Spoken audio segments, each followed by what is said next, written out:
Ma'am Sally Santos, kayo daw ay tumawag sa kanya. Tama ho ba?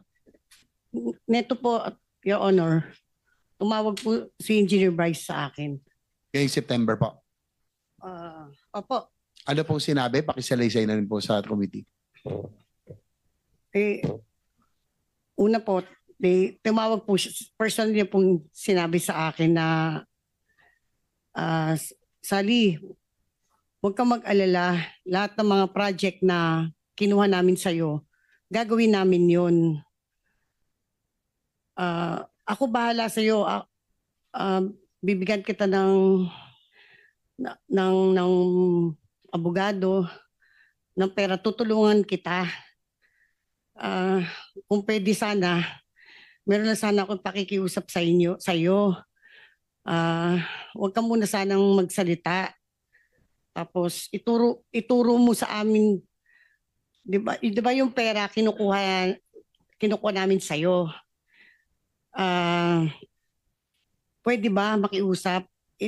Ituro mo si D. Henry na siyang doon ko binibigay sa kanya yung pera. After po noon, binibigay daw po ni D. Henry yung pera kay Yusek Bernardo and then kay Saldico. Papunta daw po kay Saldico. Yun po yung personal na sinabi sa akin nung nakaraan. Ang kausap niyo ay si Engineer Bryce? Si Engineer Bryce po, Your Honor. Engineer Bryce, kinokonfirma ba yung sinasabi sa salaysay? Sino pa ang salaysay ni Sally Santos? Hindi po totoo, Your Honor. With the indulgence of Senator JB, Mrs. Santos, sino ang tumawag sa inyo nitong September? Sino po? Si Engineer Bryce po. Si Engineer Bryce. Yes po. Yan po yung kinikwento nyo na siya nagsabi sa inyo, huwag mag-alala, bibigyan ka pa ng abogado. Yes, Your Honor. Huwag daw po ako magsalita. Huwag ka magsalita dito sa committee na ito. Yes po. Tsaka, Your Honor, kung di po niya ako tinawagan, bakit di po ba nabanggit niya po kanina yung 40-2020? Opo. Nabanggit din niya po yun sa akin. May nandiyan pa ba sa cellphone mo call log na magre-register ang number ni Engineer Bryce? Na-save niyo ba yan? Hanapin ko po, Your Honor. Sige, pakihanap lamang po at itong tao na ito madidiin na ho ito. Thank you, Senator JB. Ma'am Sally, dito sa inyong sinupang salaysay, nitong mga huling linggo, ilang beses akong tinawagan ni Engineer Bryce at Engineer JP upang sabihing tulungan niya raw ako. Tama ba yun? Ba't dalawa sila? Hindi po. Sa isang conversation po kasi, may magkasama po sila. Ngayon po, siyempre, tinatanong ko po yung mga... Pareho silang nakausap niyo? Opo. Tinatanong ko po kasi yung mga project, kung ginagawa po nila, yung mga kinuha po nila sa akin. So ako po, nagpa-follow up lang po, bigla po sumabat si Engineer JP. Sabi po niya, ginagawa naman daw po. Engineer JP, paano masasabi mo doon? Sir, di po kami nagkausap. So, sino nagsasabi daw to sa inyo? Sabi ni Ma'am Sally, magkasama kayo at inagaw mo. At yung tungkol sa proyekto, yung tinatanong.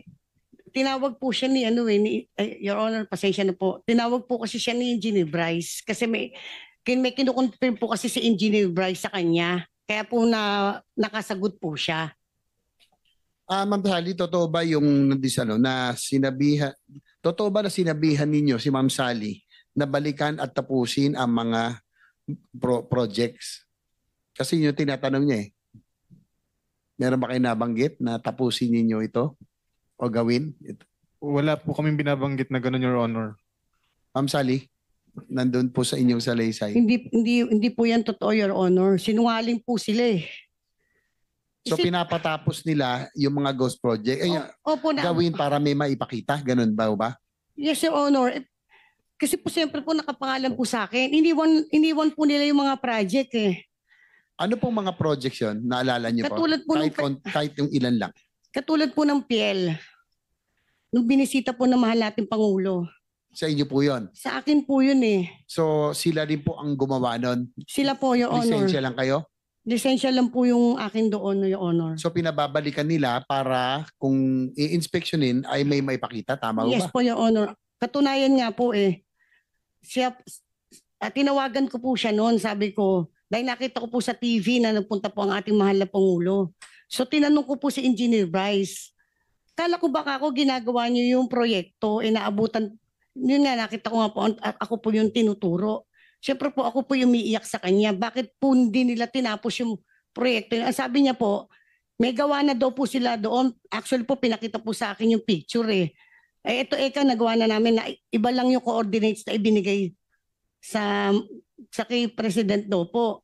Tapos after po noon, pinagawa po niya yung proyekto. Gumagawa pa rin po doon yung taong inutusan niya. Kaya lang po nitong pinatigil na po yun nung LGU. Hindi na po pinagawa yung taong inutusan po nila doon. Engineer Bryce, Engineer JP, ano masasabi niyo sa sinasabi ni Ma'am Sally na pinagawa niyo raw po para may ipakita? Yung pong sa PL, yung mga tinuro po niya. Wala po kaming iniutos kay Sally na tapusin po yung project sa PIL Baliwag, Your Honor. Napangako kasi tatapusin ninyo eh. Parang yun ang nasabi. Hindi kayo gagawa. Sila po gagawa. Ano nangyari? Lagi natin, hindi niya inutusan na tapusin kasi sila gumagawa, lisensya niya, siya yung nagsasabi, baka pwedeng tapusin nyo, di ba? Yes, Your Kasi Honor. ikaw ang sasabit. Ako po sasabit po kasi eh. Kaya po ako nagsasabi po ako ng totoo dito eh. Ang dami pong project po na kinuha po niyan eh. 41 projects. Lahat po yun, kung hindi po ako nagkakamali. Ilan ang ghost po doon, ma'am, sa tingin niyo? Ang sabi po ni Secretary Dizon, nakita daw po niya yung Perez daw po. Tsaka yan nga pong Piel.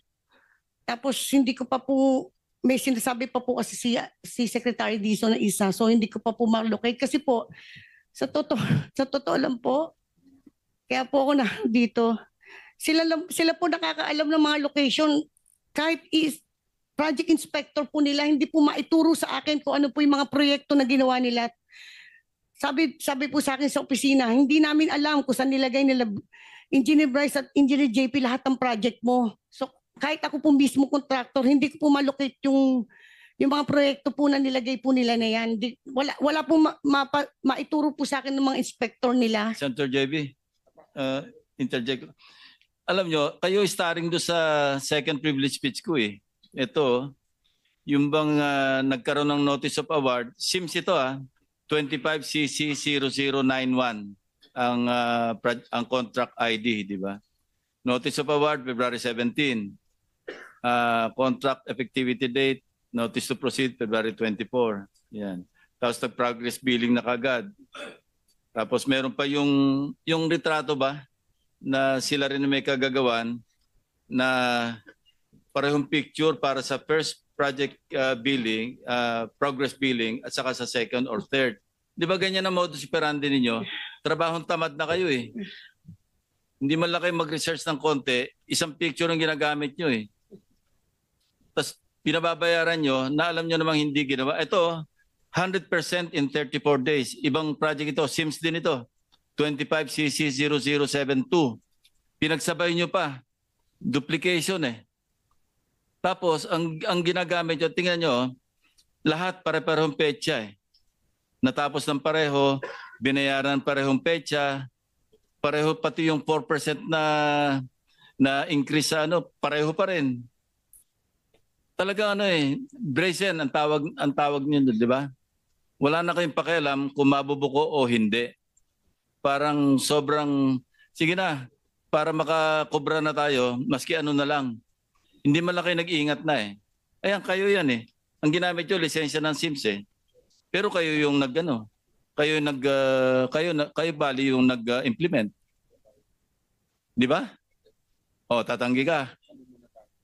Yan ang modus operandi nyo, di ba? Marami yan. Totoo po, Your Honor. Totoo. Okay, thank you. Pwede po bang magpaliwanag? Kahit konti lang po. Sige, anong paliwanag pa eh? Sige. Okay. Ano po kasi, inuutos po ni Boss Henry na pakolektahin po ang mga project kasi po meron pong target na disbursement buwan-buwan na kapag hindi daw po naubos ang pera, hindi po makakakuha ng susunod na budget para sa susunod na buwan. Yan po, kaya siya po nagpapakolekta ng mga project kahit wala accomplishment, kulang ang accomplishment. Yun po. Alam niya po lahat ng status ng mga Magkaibang project. proyekto, 25CC0072 Sims Construction, 74 million. Construction of riverbank protection structure along Pampanga River, Barangay Bulusan. Ito naman, Kalumpit. Marami kayong ganyan eh. Iba-ibang modus, pero pare-parehong kitaan ng pera, pare-parehong hindi man lang iningatan kung paano ayusin yung papeles man lang. Pati papeles hindi maayos eh. Natawa nga yung aking mga kasamahan nung pinakita kong sipin mo from December hanggang March or April, hindi na gumalaw yung 2 tao. Kasi parehong retrato eh. Di ba sabi ko nga, unless hindi umalis at hindi gumalaw yung 2 tao, totoo yung mga, ayan no? Tingnan nyo, magkaibang petsa yan. Ito yung unang progress billing. No, tapos nabayaran. Yan. Alam nyo ba yan o pinapaubayan nyo na lang kung kanino? Kaya hindi nyo na na-supervise. Pero kayo, pirma kayo ng pirma ng SWA. Siyempre ito pa ano, yung Statement of work accomplishment. Work accomplished, di ba? Opo. Oh. Di ba maliwanag na malversation through falsification? Pinapalsify ninyo ang mga dokumento para makasingil kasi babalik sa inyo yung pera eh. Kayo rin yun eh. Hindi po ako nagpe-prepare niyan, Your Honor. Hindi nga, yung team mo. Pero para ma-release, kailangan pumirma kayong 2 ng DE. Hindi ka nagpe-prepare kasi team nga kayo eh. Bahala na kayo dyan eh. Bahala na yung accountant, bahala na yung inspector, bahala na lahat. Medyo tumatango si district engineer eh. Totoo no? Sige. Your Honor, para lang po sa katotohanan. Actually, noong ko pa po sinasabi to na ang project engineer po ang nakakalam lahat po ng project. Siya po ang unang pipirma at siya po unang magsacertify. If I may po, baka po uubra, kasi laging ako na lang po ang tinuturo rito eh. Alam ko lang po dahil ako ang boss. Pero sana po sa katotohanan, ito po, siya po ang project engineer ng PL, siya po ang project engineer ng ibang project ni Sims. After po niyan, ito po, sinita ko po ito eh. Bakit nangyari yan eh? So baka po pwede, mabigyan po natin ng pagkakataon para naman po sa magiging fair dito na kada po kasi tatanungin, utos ko. Baka po pagpatay kay Rizal, ako na rin po nag-utos na to later. With due respect po to Chairman, ako po, sinabi ko po sa maraming tao ko, ako po involved sa ghost. Hindi bali pong makulong kami magkakasama. Pero hindi po ako part ng ghost na to. Ito po ang project engineer, pwede pong, if you may. Si Dumasig, di ba? Siya po nakakalam po lahat. Maupo ka nga dyan sa harap, Ray Dumasig. Kasama ka rin sa BGC, di ba? BGC Boys. Part ka rin. Malakas ka rin magsugal. Sipin nyo, sinusugal nyo yung bira kayo. Sige, Dumasig. Ray. Hello po. Yun po. Ako po yung na-assign na project engineer po dito sa... Ako po yung dinesignate ni Engineer JP po na maging project engineer sa PL po tsaka sa Perez. So, nung na-designate na po sa akin to, ang sabi po kagad nila, sila na daw po ang bahala. Wag ko na daw po pakialaman. So, yun po. Bali, ito po nangyayari po nung nung project inspector pa lang po ako. Ang project engineer po nun at that time, si Engineer JP, si Engineer Paul, tas ang happy po namin si Engineer Bryce. So ako po bilang project inspector po nung time na yon, sumusunod lang po ako sa utos nila na wag ko na daw po pakialaman yung project. Hindi lang naman po yun yung hawak kong project. So pirma ka lang na ng pirma, wag mo nang pakialaman, pipirma ka na lang. Actually po, nung project inspector po, wala pa naman po akong pinipirmahan at that time, more on site visit lang. So ganun po yung nagiging sistema nung mga panahon na yon. Sinasabi po nila, wag ko daw po ipaalam. Okay. Cut to the chase, ano? Okay po. Sino mas mukhang mastermind sa kanilang dalawa? Si Bryce o si Engineer Alcantara? Si Bryce po, sa Ghost Project po. Basta Ghost, siya nakakaalam. Opo.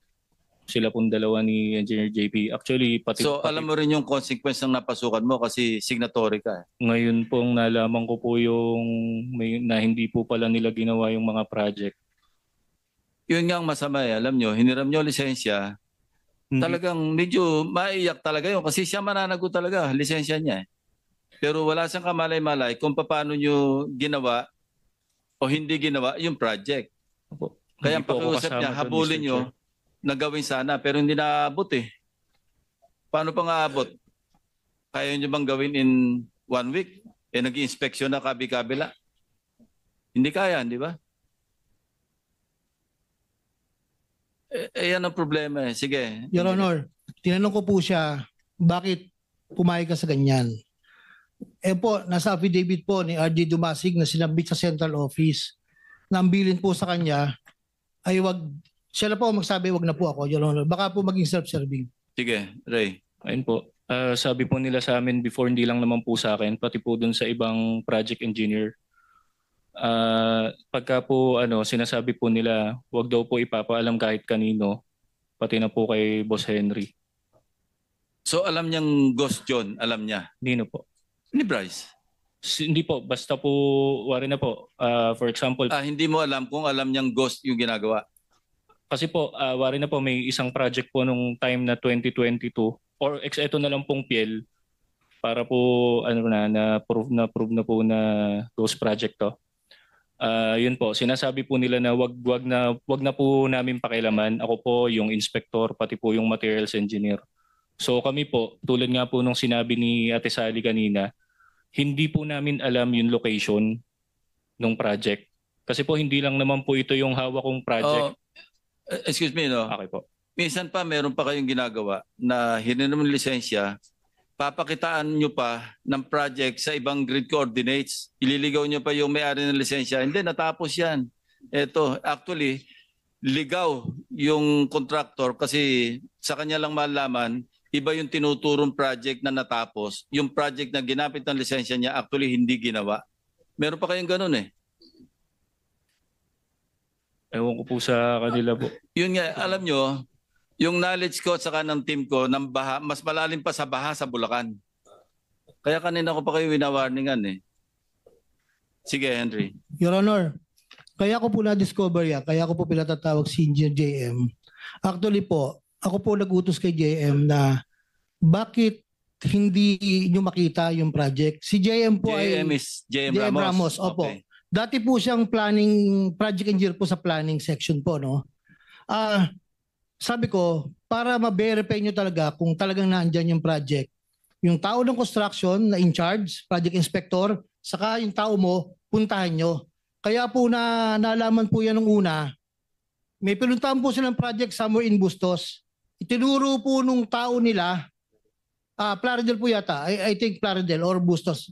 Tinuro po, ito yung project.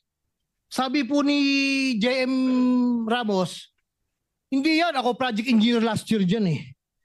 So doon po nagsimula mag-report sa akin si Engineer JM So, po. kinukonfirm mo yung sinabi ko na tinuturo na sa may-ari ng lisensya ibang proyekto para may pakitang ginawa nila. Yes, Your Honor. Katunayan po, kahit po na itong huli na pinipilit po nila na ipagawa po, hindi rin po maalaman ng mga inspektor kung saan po talaga yung project po, Your Honor. Alam nyo kung yung galing nun yan, ginawa nyo sa mabuti, walang baha sa Bulacan. Hindi nyo ba naisip yun? Ang gagaling nyo, pero kung sa mabuti nyo ginawa, hindi binabaha yung mga kababayan nyo. Kababayan nyo pa naman, taga Bulacan kayo, di ba? Oh. Sige, Senator JB. Siguro tuloy na natin, Mr. Chair. Kanina, nung wala ka pa, Engineer JP, inamin naman ni Engineer Bryce na meron naging ghost projects. Hindi mo ba, ikaw ba inaamin mo na nagkaroon ng ghost projects under your district engineering office? Kasi kayo tinuturo eh. At JP, Engineer JP. Nung nabalita na po sa TV, nung Doon mo lang nalaman? Apo. Pero ang sabi ni Sally, kayong dalawa, di ba, nung isang nakalang hearing, bago pa mag-assume si Chairman Lacson, kayong dalawa tinuturo ni Ma'am Sally, nakausap niya po doon sa mga projects na supposedly ang alam niya ginawa, pero hindi niyo ginawa. Hindi. Katulad nga po nung sinabi niya, tinawagan daw po niya ako nung last nitong September, hindi naman kahit buksan po yung cellphone niya, hindi po kami nagkakausap. Di po, kinuha. Ma'am Sally, di ba, kausap si Bryce tapos pinasa lang sa kanya. Tama? Opo. Yes, Your Honor.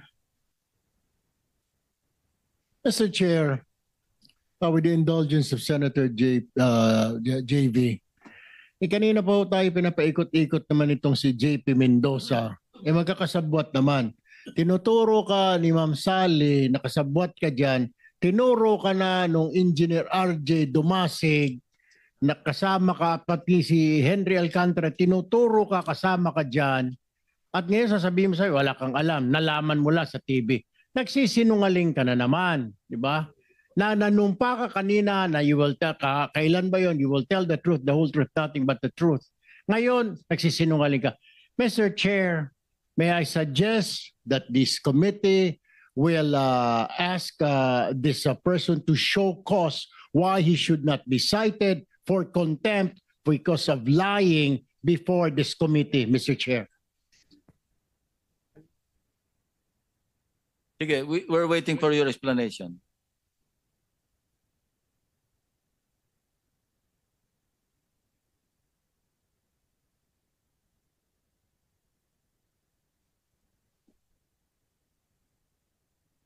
Sir, gaya nga po nung sinabi ni Engineer Bryce kanina, ito po kasi yung tinatawag na in-house in-house contracting. contractor. Kumbaga, ang magkakasosyo po dito, ang Sino-sino? pinamumunuan po ni boss na yung 40% sa share, 20% po si Boss Bryce, 20% po sa akin, at 20% po si Engineer Paul Duya po. So ibig sabihin pag in-house, papel lang yun no? Hindi nagkaroon ng proyekto, kayo lang gumawa. Ginamit nyo yung lisensya ng mga contractors.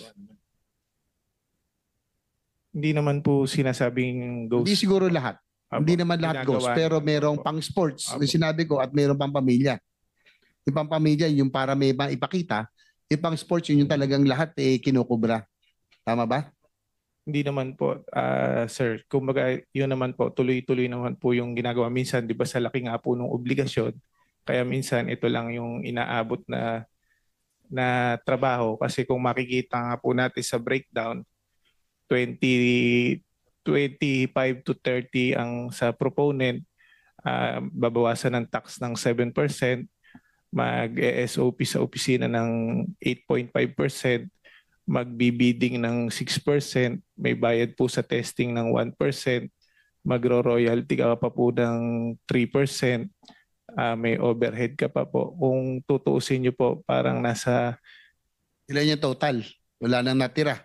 parang nasa 22 point something na lang po yung matitira sa Kaya kayo nag-ghost kasi hindi na kayang ma-recover. Tama ba?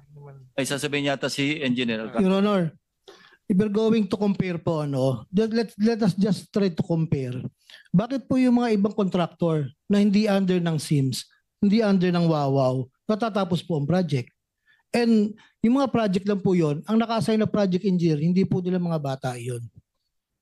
So just let's be factual po. I'm really asking the Honorable Chairman po. Ang dami pong contractor doon na gumagawa, bakit po natatapos po nila? Ibig po sabihin, kung sinasabi po nila yung mga dahilan ay ganun, ang dami pong contractor na nakatapos po ng project ng maayos po. Tanging yung lisensya lang po ni SIMS, ni Wawaw, meron naman pong project po si Wawaw na sarili niya po, natapos naman po niya. Iyon lang po yung point ko rito. At kung sinasabi niya po nakasama nila ako dyan, Your Honor, katasabi lang po ng project engineer na ibinibili na wag sasabihin kahit kanino at lalong-lalo po sa akin. Paano po, lagi na lang po kasi gano'n, Your Honor, medyo pasensya na po kayo. Gusto ko po talaga lumabas ang katotohanan dito na yung mga ghost project lang pinag-uusapan po natin kung sino po talaga ang pasimulo dyan. Salamat Chair, po. if I may, with the indulgence of Senator JB, ang problema sa iyo kasi, Mr. Alcantara, ikaw yung hepe. Tama? Dapat ini-inspeksyon mo. Pangalawa, kung mo sabihin wala kang kanalaman, yan doon ka sa limpak-limpak na pera na iniimpake. Sana tinanong mo, saan galing ito mga iho? Napakarami naman. Kung mo sabihin hulog ng langit yung pera na yon, So it must have come from somewhere. It must have come somewhere na illegal. Kaya napakadaming pera. Kaya wag mong sabihin at wag kang magmamalinis dito na sila lang, puro sila din naman. Well, ma'am, ikaw yung hepe. Dapat doon pa lang kagad nakita mo na napakaraming pera. You would have stopped them. At maging itong si Dumasig, wag ka magpa-santo-santo yung mukha dyan. Ano ka, tanga? Engineer ka? Hindi mo man lang sinumbong sa proper authorities? May chain of command, merong tumahimik ka muna dyan, Bryce Hernandez, wag ka muna sumasagot-sagot. Ikaw, Dumasig, you could have went to Metro Manila sa office ni Secretary. Unless kasabwat din ninyo ang Secretary. O kung wala ka ng tiwala, doon kay RD. Nagsabwatan kasi kayo. Dahil kumita kayong lahat. Kasama ka sa kasino eh. O, pinikit mo na rin kasi ang mata mo. Nasaan yung social responsibility, moral responsibility mo sa bayan na ito? Nanumpa ka pa? Alam mo, Mr. Chair, dapat tanggalan ng lisensya ito ng Philippine Regulatory Commission, ng PRC, ito mga ito. Conduct unbecoming. Nanumpa pa kayo. And, Mr. Chair, I think, and I with the indulgence of Senator JB, I will not buy the explanation of Engineer JP Mendoza, Mr. Chair. Therefore, I would suggest that we cite this person in contempt, Mr. Chair. Any objection? Hearing none, the motion is approved.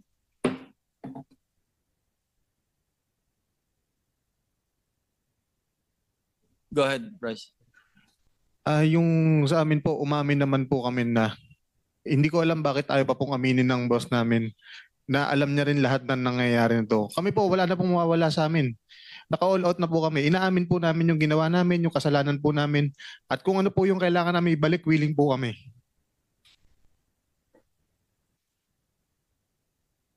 Hindi nyo pa sinasabi kung sino yung lahat yung mga proponents, sino yung pass-through, sino eh. Kulang pa yung inyong salaysay eh. Your Honor, sabi ko nga po, wala pa lang po akong hawak na matibay na ebidensya para makapagturo po. Ayoko pong magturo ng dahil gusto ko lang. Piles of cash, naka-party-party na, wala ka man lang malay. Isa lang yung sinabi mo o may pinagtatakpan ka ba o ano? Wala pong pinagtatakpan, Your Honor. Bali doon po kasi sa pile of cash na magkakaiwalay. Okay, si Engineer Alcantara, hindi mo na rin maitatatwa, maitatanggi kasi nasa harapan mo yung piles of cash. More or less, alam mo rin kung paano yung, kasi ikaw ang district engineer eh. Hindi ko rin tinuturo, nakausap kung sino-sinong tao. Kanino para sa proponent, kanino para kay, may mayor pa nga nababanggit eh. Alam mo rin yun eh, maski itanggi mo na wala kang kamali-mali sa pera, eh hindi naman doctor yung photograph eh. Inamin mo na rin, ikaw rin yung nasa harap ng katakot-takot na pera doon. Hanggang ngayon, hindi ko pa nga maipaliwanag kung bakit baliktad kontraktor na nagbabayad sa DPWH. Dapat DPWH ang nagbabayad sa kontraktor. Tapos cash pa yung bayad. So nasaan na tayo? Mr. Chairman, yung bang disbursement lahat doon sa district, dapat nakapirma yung district engineer? Your Honor, Engineer Alcantara. yes po. After the accountant has signed, I will sign po. Ako po yung pinakahuli, Your Honor. So therefore, lahat ng mga ginawa nito mga ito, napirmahan mo? Yes po, I admit, Your Honor. Siguro, Mr. Chair, tapos na po ang oras ko, pero si Ma'am Sally, dahil ayaw naman umamin nila na from Engineer Alcantara to Bryce and JP, kung yung pong natin, kung sino yung mas mataas at kung kanino para yung alokasyon, yung pong limpak-limpak na salapi. Ma'am Sally, kayo po nag-deliver doon. Para kanino po ba talaga yun? Yung pong pinakita po ni Engineer Bryce na pera sa lamesa, hindi ko po yun alam. Basta po ako po, pag nakakakolekta po, sinasabi po nila, Sally, pumasok na yun sa account mo. Dalhin mo na dito sa office ko. So yun po, dinideliver ko lang po doon sa office niya. mismo si Engineer Bryce po ang nagre-receive noon sa amin. Minsan po, pag wala siya, sabi niya, iwan na lang doon sa staff niya. Yung huli po kasi sa staff po niya. O kaya naman po, pag minsan, pag wala po siya, dalhin daw po sa bahay nila sa Santa Maria. So, nagdadala din po ako doon.